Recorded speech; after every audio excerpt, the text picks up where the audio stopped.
Olá, começa agora mais um Alesp Conecta. O Alesp Conecta de hoje vai falar da testagem do coronavírus aí em tempo de reabertura, de retomada das atividades no estado de São Paulo. Eu recebo aqui na Rede Alesp a cientista Selma Cavalli, que vai aí nos orientar sobre as testagens.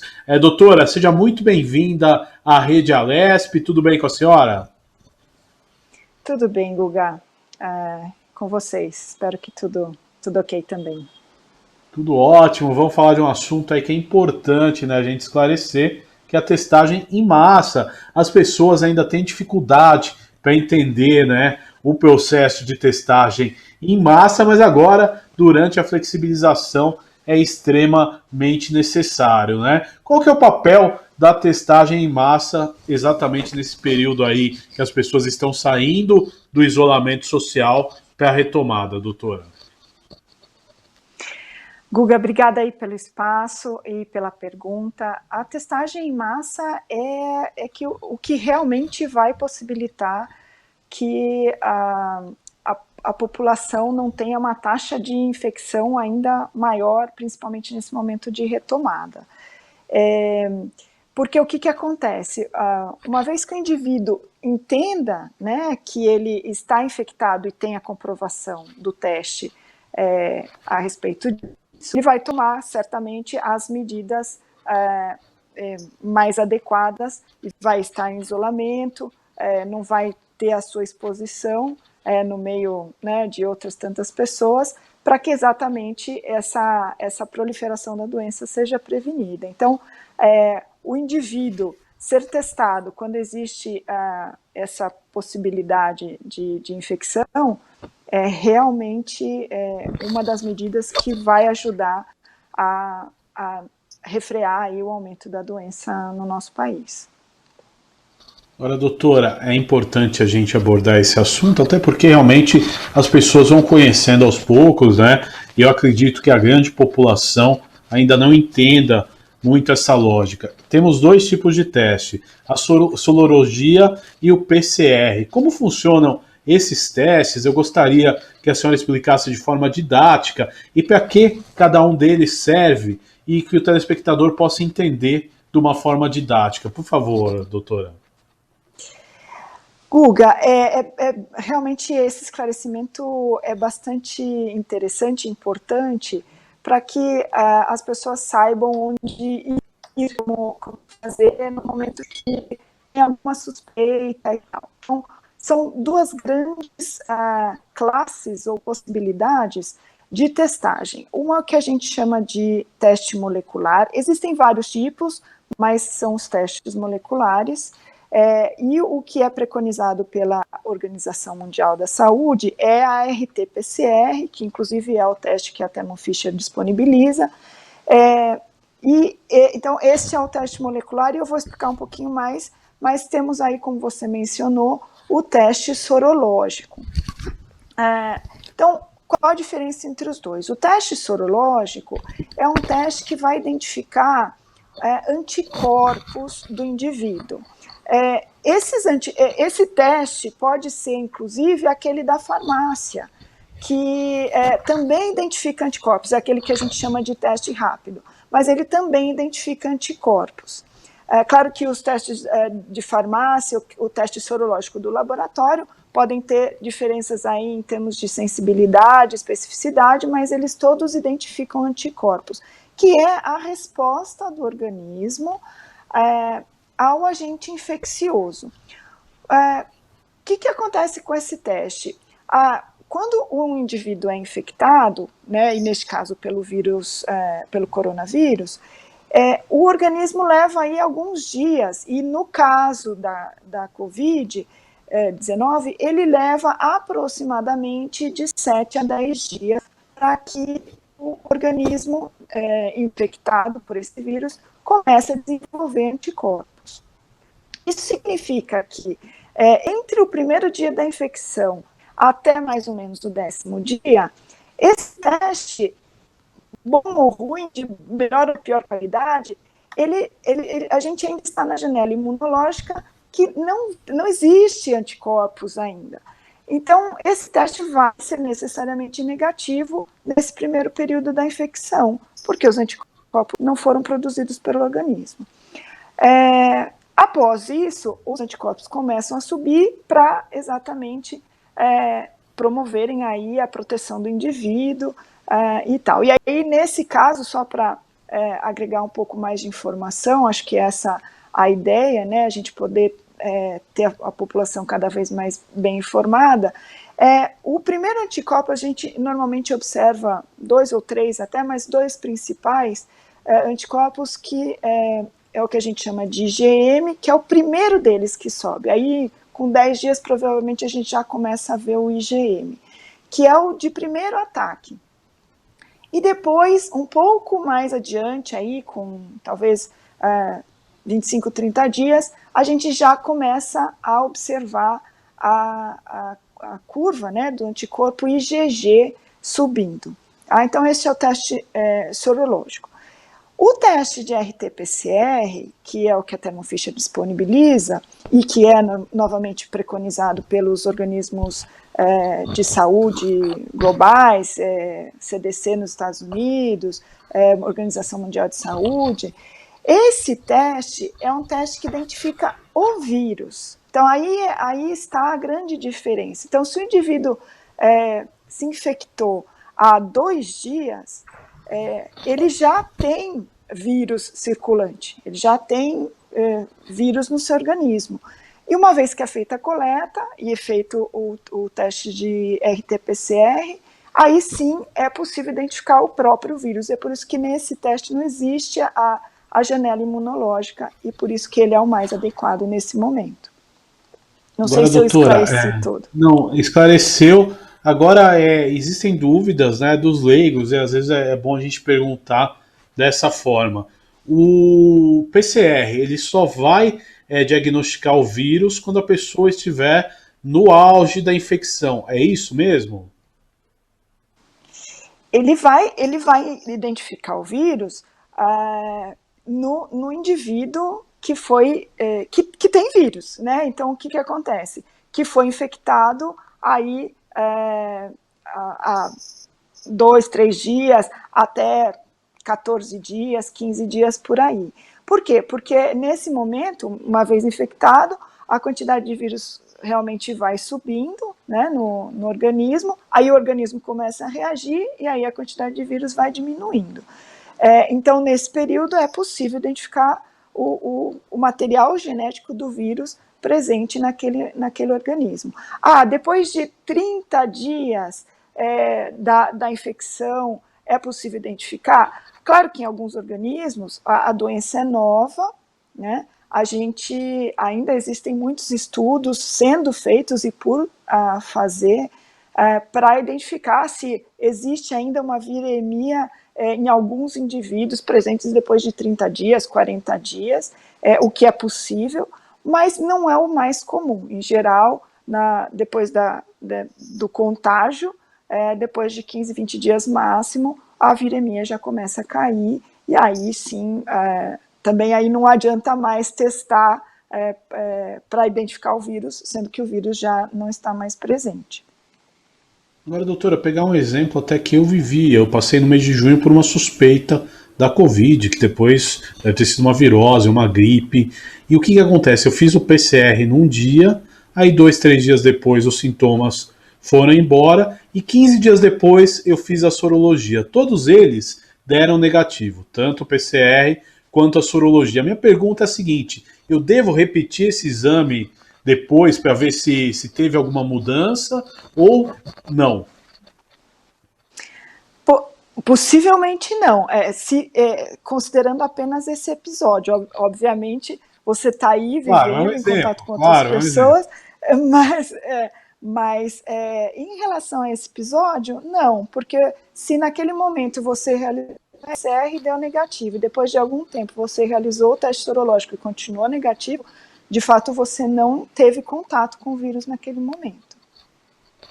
Exato, doutor. Agora, na retomada, né, muitas empresas aí devem adotar o protocolo de testagem. Como funciona esse protocolo? Porque é uma doença muito nova e ela tem certas armadilhas, né? Por exemplo, conheço casos aí de pessoas que fizeram o teste rápido na sexta-feira, no sábado, por uma coincidência da vida, começaram a sentir sintomas, no domingo foram fazer o PCR e deu positivo. Quer dizer, eu sinto, assim, numa primeira análise, que é muito inseguro a testagem através do teste rápido, porém, eu não vejo outra alternativa em relação à testagem em massa, porque o PCR, como a senhora explicou, e aí a senhora vai também mostrar para nós se pode ser diferente, o PCR é só para quem já desenvolveu algum sintoma, né?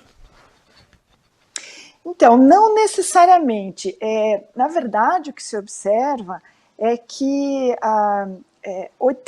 aproximadamente 80% da população, e aí estamos falando da população em geral, óbvio que para aqueles que são de grupo de risco, esse número é menor, mas e na população geral, 80% da população é assintomática. Isso não significa que quando se faz o teste não vai dar positivo. Provavelmente vocês conhecem vários indivíduos que não sentiam nada, que aí, de repente, as empresas no retorno ao trabalho começaram a testar e identificaram que, puxa, eu sou portador estou portador do vírus nesse momento, e realmente não tinha sintoma nenhum, mas o teste pegou. Né? Então, existe essa possibilidade. Agora, e o teste é exatamente essa beleza, né, da testagem, que vai pegar esses indivíduos que são assintomáticos, mas que são a principal via de transmissão e contaminação de outros indivíduos, já que eles, se sentindo bem, talvez não tomem os cuidados mais adequados para prevenir a propagação da infecção.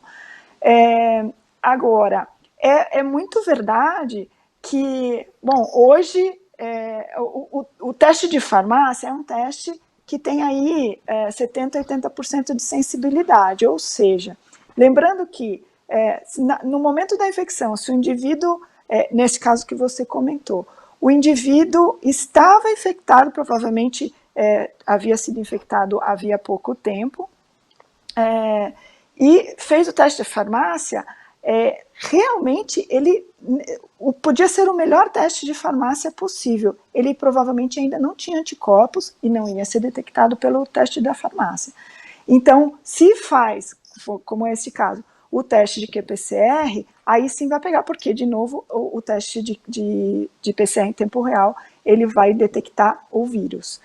Então, por isso é tão importante entender essas diferenças, para saber qual é a abordagem, né, em relação à testagem que vai se ter naquele momento, para não desperdiçar nenhum recurso, né, porque, por exemplo, esse indivíduo da farmácia, e, enfim, não se beneficia. Também, enfim, teve que fazer um outro teste, então, para não desperdiçar recurso, e também esse indivíduo poderia falar, não, eu não tenho, já fiz o teste, e continuar aí na convivência familiar e etc. Agora, doutora, a gente pensando primeiro, eu vou fazer uma pergunta em relação ao ambiente corporativo, depois a gente desenvolve para o setor público e para as políticas públicas, né, de testagem que podem ser adotadas. Mas numa empresa privada, vamos supor, o empresário tem lá 100 funcionários, vamos supor que não tem um protocolo do setor. Qual que é a testagem segura? Ele testa os 100 funcionários, de quanto em quanto tempo ele repete o teste? Qual que é o teste mais adequado para esse empresário que quer ter o controle exato dos seus funcionários e não quer, né, expor seus funcionários? A gente vai poder verificar várias estratégias aí. O importante é que aqueles indivíduos que estejam na ativa, e obviamente também vai depender muito da atividade que se exerce, né? Esses indivíduos realmente é importante que se teste, por exemplo, em massa, aqueles que vão realmente estar em massa, digo, todos os indivíduos, para que eles voltem ao trabalho. E aí, obviamente, manter o distanciamento. A gente tem observado que no ambiente corporativo tem se estruturado, né, arquitetonicamente, diferente, né, para que não estejam várias pessoas na mesma sala, para que elas mantenham a distância aí segura de 1,5 m, 2 metros, para que utilizem toda a parte de álcool gel, máscara, enfim, a medida da temperatura, tudo isso vai ser importante nesse momento. Exatamente, doutor. Agora vamos fazer uma análise para o setor público, né? Como a gente pode desenvolver aí políticas de testagem. Eu vejo que o governo do estado de São Paulo já tem feito testes em algumas regiões do estado que são mais críticas. Como a gente chega, por exemplo, temos pesquisas aí, por exemplo, de laboratórios particulares que fizeram testagem por amostragem, né? Na Prefeitura de São Paulo foi realizado uma espécie aí de inquérito sorológico também, que dá uma ideia aí da quantidade de contaminados na cidade de São Paulo. Como deve se proceder através dessas políticas públicas de testagem, que uma coisa é fato. Por mais que nós estamos desenvolvendo essas políticas, o Brasil ainda está muito atrasado na questão da testagem, e eu ainda acredito que o estado de São Paulo sempre está na vanguarda, porque desde o começo o estado de São Paulo vem tratando muito bem e com seriedade a questão da pandemia, diferente de outras localidades, né, doutora? De fato, a gente vê uma preocupação bastante grande aí do estado de São Paulo em relação ao bem-estar, né, da população. Qual que é a ideia? A gente vê também o Estado se mobilizando cada vez mais, principalmente agora, né, na retomada das atividades econômicas, e principalmente escolas e tal, para disponibilizar para a população os testes de maneira rápida na rede pública. A gente, obviamente, sabe que a rede privada, principalmente aqui em São Paulo, com profissionais absolutamente gabaritados, tem feito isso de maneira bastante importante e ajudando toda a população. Inclusive, a Thermofish, nesse sentido, também tem parceria com a grande maioria dos laboratórios. A gente conta com mais de 500 profissionais aqui no Brasil, para exatamente dar suporte, porque, obviamente, tudo é novo, né? A gente tem os kits, então a gente tem feito esse suporte através dos 500 profissionais que a gente tem aqui no Brasil, e o que a Thermofish também já disponibilizou aí, né, nesses últimos meses, aproximadamente 4 milhões de testes para o Brasil, não é só para São Paulo, para o Brasil, e tem muito mais. A gente tem visto esse movimento dos governos em geral, não é só o governo paulista, o governo federal, para aquisição de mais testes para disponibilização. Agora, doutora, uma dúvida que sempre aparece nas pessoas, o que eu sempre faço questão de ressaltar, é a questão aí do tempo que demora, por exemplo, para sair um PCR. O PCR, ele é demorado. Por que acontece essa demora? E, na verdade, é o teste mais preciso que, geralmente, as pessoas têm urgência de saber. Acredito que hoje um prazo bom seria 24 horas e tem, né, tecnologias aí que demoram mais. Por que demora tanto? É uma questão logística. O teste em si, ele demora por volta aí de 4 horas, talvez um pouco 6 horas, não mais do que isso. Mas claro que, obviamente, se a gente está numa cidade do interior, que precisa enviar amostras para a capital, enfim, a logística é exatamente, e obviamente o volume de cada laboratório que vão determinar esse prazo. Interessante. Então, realmente, tecnicamente falando, o teste demoraria de 4 a 6 horas somente, né, para que tivesse avaliado. Quer dizer, teoricamente, com a evolução da tecnologia e com a evolução do tempo que os laboratórios e os hospitais e as entidades públicas possam se estruturar, a tendência é cada vez mais esse teste sair mais rápido. É isso, doutora? Exato, sem dúvida. A gente acredita que isso esse encurtamento aí do tempo vai acontecer. Agora, doutor, eu vou insistir numa questão que eu já abordei no começo do programa. É importante, né, para a gente prevenir o contágio, a gente repetir esses testes. Eu falo em termos de uma empresa, acho que agora a gente tem a retomada das escolas. Será que as escolas particulares, por exemplo, né, que cobram mensalidades tão altas, elas não poderiam adotar um controle de testagem em crianças, até para que elas não sejam propulsoras do vírus? Como a senhora vê essa questão? Eu acho que isso tem sido pensado existem planos para isso, essa ideia que a gente tem tido, com os contatos que a gente tem feito, isso inclusive não só para o privado como o público, mas como você comentou, o indivíduo muito possivelmente terá sim de ser testado porque, obviamente, testou hoje, esse é o panorama de hoje, né? Se ele tiver algum contato amanhã, hoje à noite, enfim, ele pode ter capturado o vírus aí e desenvolver a doença, enfim, e também ser um agente que vai propagar a doença. Mas o que a senhora avalia como seguro, por exemplo? Uma empresa testar toda semana, testar uma vez por mês, testar de forma trimestral? Qual que seria a segurança? Porque nós estamos falando aí, né, por exemplo, de empresas no Brasil que tem 1.000, 2.000, 5.000 funcionários, onde a propagação ela pode acontecer de forma aí muito rápida, né? Então, eu acho que isso, como eu havia comentado, isso vai depender muito do tipo de atividade econômica.